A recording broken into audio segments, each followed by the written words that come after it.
Four things that I saw at IDEO that stood out to me were the bright colors when you first walked off the elevator, and it might scare some customers away, but I thought it was interesting that they had that, still knowing that it might scare customers away.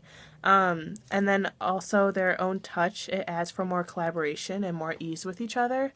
And then thirdly, I thought the fort under the stairs was interesting because it's not expected in a work environment and then adds for less formality, like I mentioned before.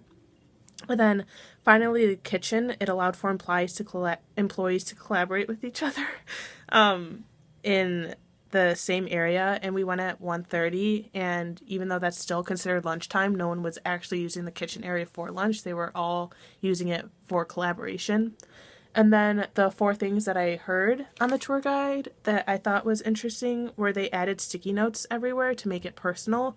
And once again, it adds for less formality in the atmosphere, and everyone kind of knows everyone. And then the bosses don't even have their own offices.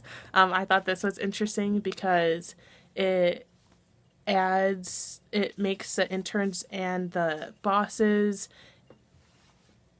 I guess, kind of like together and in one area.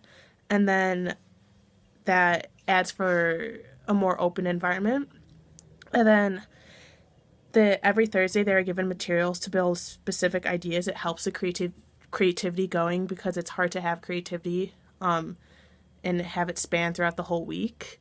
And then finally, she talked about how they would watch movies in the summer, and I thought it was a good idea to get everyone together without actually working and having that formal area.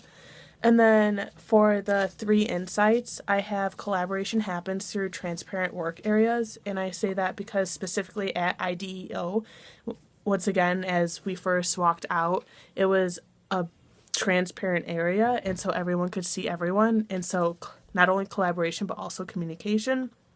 And then that leads me to my second point, which is communication happens through long-term projects. They said projects last around 2 to 3 months there.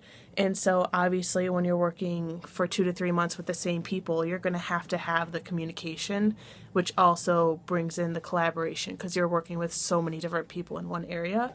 And then thirdly, knowledge happens through making collaborative works visible. And so that kind of ties in through the transparent areas, allows for communication, collaboration, and also knowledge because they're learning something when they all are working together. Overall, I thought the trip to IDEO was a lot better than Johnson & Controls because it was just more interesting, and I think it tied in nicely with what we were learning.